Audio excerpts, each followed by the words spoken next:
Welcome to Coach Taylor's Class Notes. Today we're going to talk about solving equations with variables on both sides. So for here, we're going to add an extra step to what we have been doing.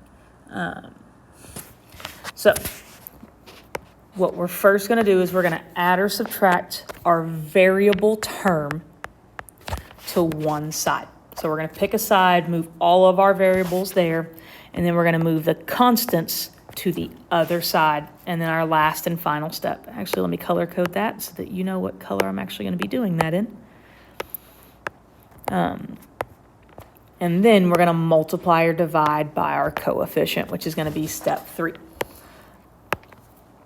So for me, I hate negative numbers. They make things a little bit more complicated. They make things a little bit hard. So I'm going to move my variable terms in a way that they stay positive, if at all possible. So if I were to move the 6x over there, it's going to become negative, which is going to turn my variable term negative. So I usually want to find the smaller number and the smaller variable term, and so that's the one I'm going to use, and that's going to be the one I move to the other side. So it's a positive 2x, so I need to flip the sign. Anytime I move a term, all I'm going to do is add or subtract. I need to line up the 2x with my other x term, and then I'm going to bring my other terms down. So my positive 2x and negative 2x cancel, so I'm left with a negative 28 on the right-hand side. I'm going to bring down my positive 8 here, and then a positive 6 minus 2 gets me 4x. So now I have this lonely 28 on the side. So the lonely 28 needs its buddy to join him on his side because we moved the 2x there. So now we need to move the variable terms to the other side.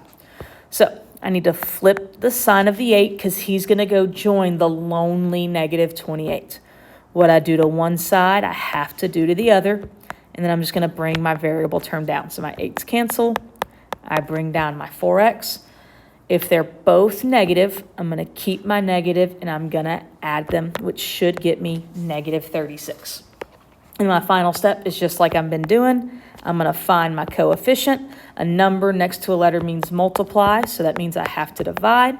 So x is going to equal, remember that negative right there, negative 9. So now let's look at this next problem. So again, I want to keep it positive. So because this variable term, the 7 is negative, I know when I move it to the other side, it's going to be positive. So if I see a negative, usually I want to move that to the other side. So the opposite of minus is plus. I need to line up the 7 with its like term. So 2 plus 7 is 9x. I'm going to bring this plus 9 down. Those 7's canceled, and then I'm going to bring down the 27. So the 27 is my lonely number. It needs its buddy to come join it on that side. Undo. And its buddy is the constant 9 because neither one of them have variables. They're both constant terms.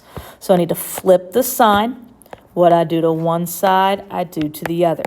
I need to cancel my 9's. I'm going to bring my 9x down. 27 minus 9 should be a positive 18. And then I've got my coefficient here. Coefficients next to variables means multiply, so the opposite is divide. So x is going to equal 2. All right, so in this problem, both of my variable terms are negative. So I want to move the bigger negative because to flip the variable term to the other side, I have to flip the sign. And so the bigger number is going to give me a positive number. So my 6x's cancel, a negative 4 plus 6, or we can think about it as a plus 6x minus 4x. Those mean the exact same thing. Get me a 2x, I bring down my plus 5, and then I bring down my 15. My 15 is my lonely constant. He needs his buddy to come over. So the way we bring his buddy over is we have to flip the sign. And when we flip the sign, he can go to the other side. So I'm going to bring my 2x down, and then 15 minus 5 is 10. And again, our last term, we find that coefficient. And that tells us, because our coefficient is next to our variable, that tells us to divide. So x is going to equal 5. All right, so on this next problem, they're the same number and the same sign. So here's what I'm going to show you. It does not matter which one you move. I'm going to move this one just because that's the one I've been moving. Remember, if there's not a sign there, it's automatically positive. So I need to flip the sign and flip the sign. So the positive 3x minus 3x cancels.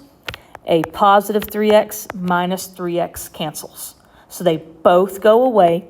So that leaves me with 5 equals negative 6.